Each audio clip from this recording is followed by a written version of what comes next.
Well, welcome back. Hopefully your group is going well and you've gotten to know some new people. Maybe you already knew each other and you've gotten to know each other a lot better. So we hope you're having a great experience, and we've got a great week planned for you now in the discussion.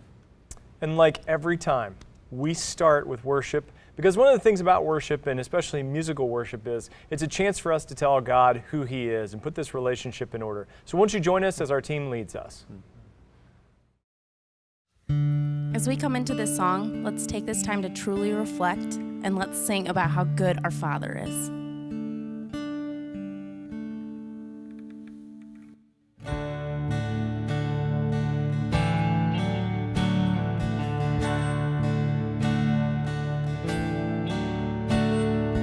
I've heard 1,000 stories of what they think you're like, but I heard the tender whisper of love.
Hey everybody, we're gonna sing another song, and this is a song that just it begs for us to place our trust in Jesus Christ alone.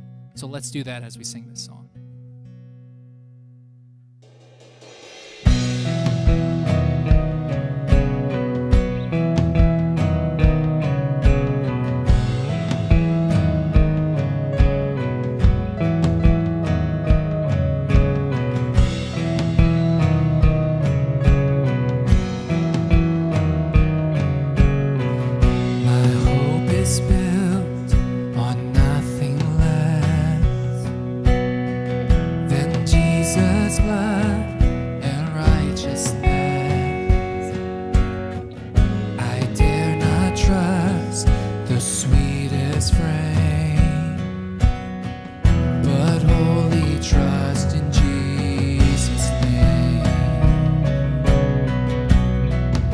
Sing that again.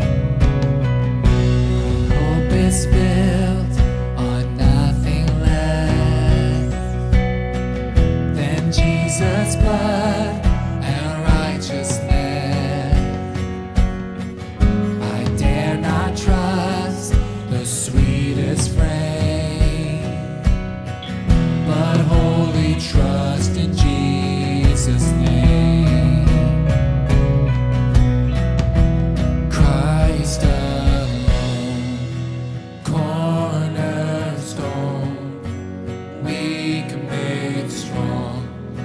Savior's love through the storm. He is Lord, Lord of all.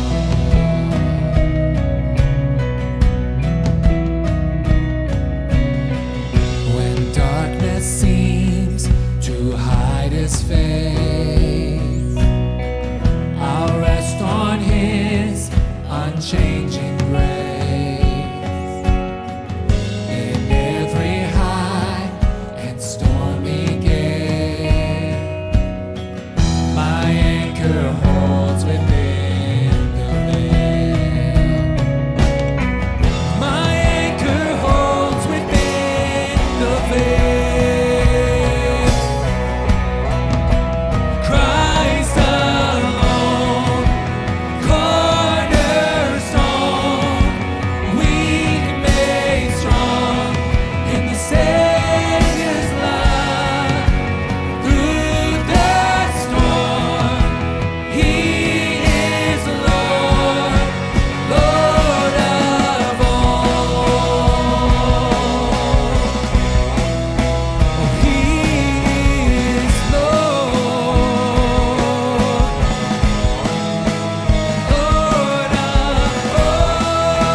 Well, it is great to be together again. How great has it been to be able to sing together with our worship team? They've been amazing. Haven't they been amazing, our worship team? Love their hearts. And you know, I was thinking about the topic that we're discussing this week, that sometimes trouble happens. And I was thinking about that game that we used to play as kids. Remember this game called Boggle? You ever played that game before? It's like a dice game only with letters. It's like the prehistoric version of Words with Friends, I think, right? What you do in the game is you take this game and you shake it all up, and the object of the game is to try to find as many words as you can, random words out of this random collection of letters in like 3 minutes. You know, the amazing thing about Boggle is that sometimes you shake it up, and for whatever reason, it's like there's our word right there. You just find it, immediately it pops out, and it makes a sense immediately. But then other times, you study it a bit, and you look hard, and there might be one or two that jump out at you, but then there's always like that one time where nothing comes up. It's like you look and you study as hard as you can, but nothing is there. Now I was thinking Boggle, the game of Boggle, is a lot like life. Sometimes life just gets all shaken up. And whatever it may be, we look at it, and sometimes, real quick, we can make sense out of it. We see what's going on. But other times, we look so hard and still wonder, what in the world? I mean, what do I do with this? All of it just sort of boggles my mind. You know, the question on everyone's mind, as we've been working through this series, is always why. You know, why do bad things happen to good people? You ever asked that question before? Philip Yancey says that every time that we ask that question, we're really asking 3 questions. We're asking, God, are you there? Do you care? And can you do anything about this? You ever wondered that? You know, maybe you've never verbalized it, maybe you have. But my guess is that all of us have walked through life in a certain way, or probably are walking through a situation right now that leads you to wonder, God, are you there? Do you care? And can you do anything about this? That's really the story of the Bible.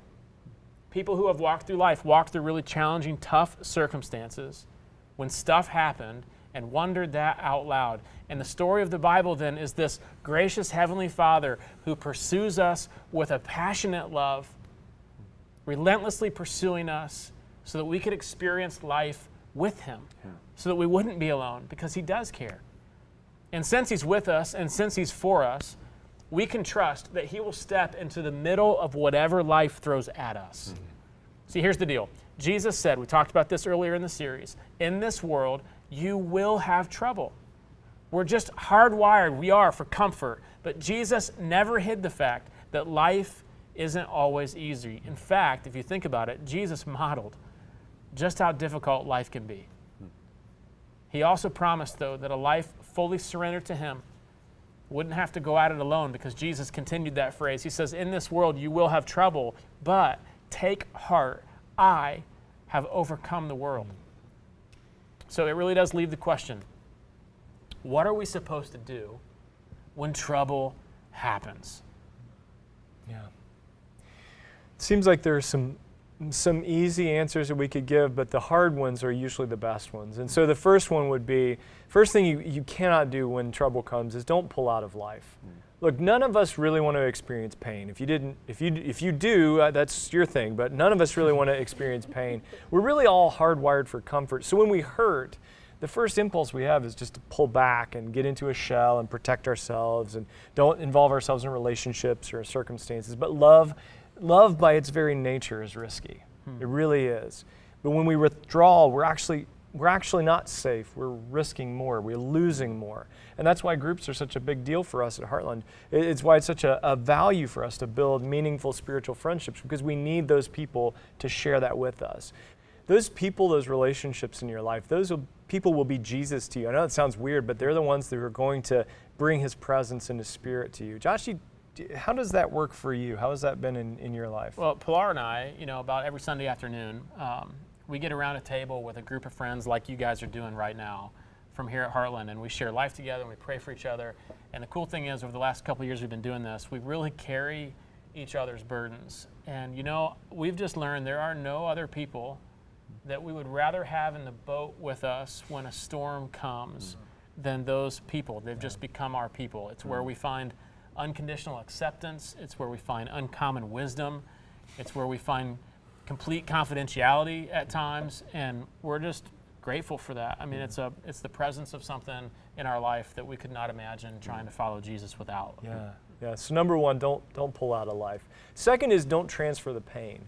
When we've been hurt or wounded in some way, our natural tendency is either to pull out or then to hit back, to lash out on others. And finally, the third is almost the most important. Don't miss out on what God might be up to in the middle of that trouble. And I hate that this is true, and I know you guys hate that this is true, but one of the greatest places where we learn, one of the greatest teachers we have in our life is pain. It's the thing that reminds us, God is much more interested in our character than in our comfort. And we know that pain is what shapes us. It's amazing how God uses the circumstances of our lives to shape and mold our character. He never wastes a hurt. He'll recycle that into something good in our lives. He'll always do that, always. One of the things that I've noticed to be true, and see if this is true for you as well, is, and I hear people tell their stories of God working in their life, it seems like they always tell the story about a really difficult time, and then how God met them and how they grew in that time. I know, Josh, you've talked about, when Andrew was real young and in the hospital in Boston and what you guys went through, but then how God used that time in your faith and how God met you there. I remember just some really hard stuff that I went through towards the end of my senior season as a wrestler in college. And I remember thinking, God, why are you letting this happen to me? Why are you letting me go through this? I mean, I'm following you, and I don't get it. And that was a really difficult thing. Now, I look back on that time, and I see how God used that time to get my focus off of myself and my focus on it. And I'm grateful for that really, really difficult time. So here's the crazy thing. I look back on the difficult stuff in my life, and I'm really thankful for it because of how God used it and how God used that to help me grow. And now I want to grow. But I'm not saying, God, bring more of that kind of stuff on. There's this paradox of God uses those times sometimes to grow us more than any other times. But we're not asking for more of it. Right. I don't know if you found that to be true. You guys ever feel that way? Talk about times in your life where maybe you've experienced trouble and how you kind of initially reacted to that, but then maybe where God met you in that.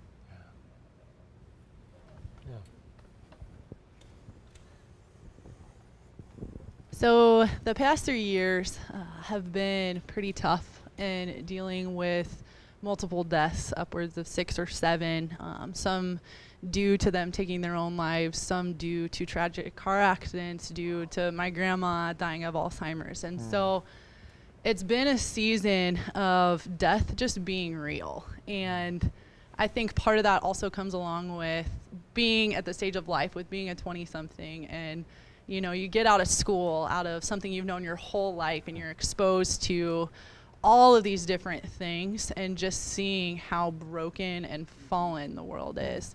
And for me, it's been a season of really asking, like, God, are you good? God, are you in this? God, why are you allowing this to happen? And in return, having people below me, students, asking me those same questions, and me not being able to have answers, and me not being able to say the right things and to make them feel better. But just knowing that out of that learning how to have faith in that, and knowing that God is going to use it and he is going to glorify it, like he talks about in Romans 8:28, something we've been talking about through this whole series. And the common theme for me that God has just continued to show is hope. Hope has been consistent in all of that, and through every single one of the deaths that has happened, is, for me personally, is, okay, like, how am I going to go forward? How am I going to have hope myself, but how am I going to encourage other people to have that as well and to continue to move forward? Thanks, Nicole. Thank you. Who else? Where has trouble intersected with growth for you?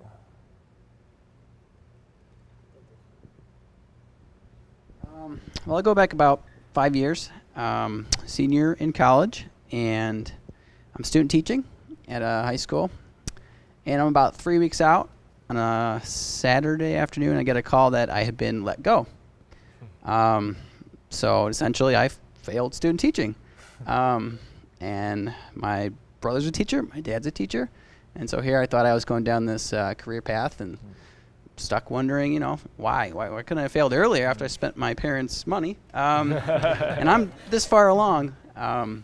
But after that, I was able to see more clearly God's role and path for me, and not been so caught up in a career path. And then in all that, he's really blessed me with a career path that's just so meaningful to me, and I can make a difference with, and And that's just been so cool to see now, looking back 5 years. That's great. Wow. Awesome.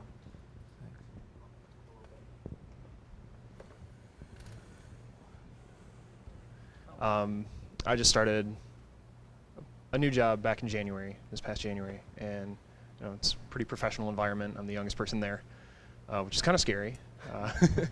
People kind of look down upon you, and I can't tell you how many times I've been called Bud. But this going with that, being directly out of college into a professional environment, feels like all this responsibility's been kind of thrust upon me, I guess, and those thoughts of not feeling up to it, or just really doubting that God put me in the right position. And I've been having those thoughts for months throughout starting this job, getting into kind of like more through training and stuff like that. And one big thing that I've been holding on to is patience, is that God works in his own time. And that's something that I can't fully grasp, fully understand.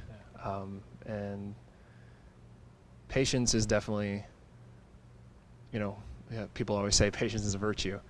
And this is definitely one of those things that, with seasons of trouble, or even things like this that don't seem like trouble, but when you look back on it, like many years later or something like that, but looking back on it, realizing that patience is what got you through it. That's fantastic. Yeah, thank you.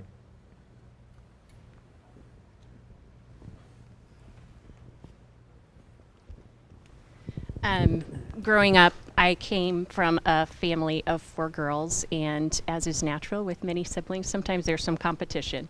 And in my family, I happened to be the one who was least like my dad. Just my natural personality was nothing like his. And so I often found it very hard to connect with him on a real level.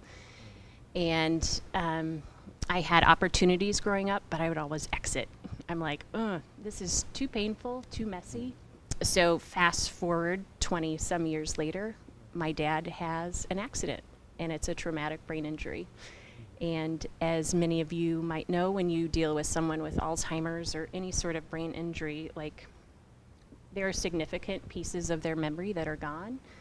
And so in the 2.5 years since my dad's accident, he has never called me by name.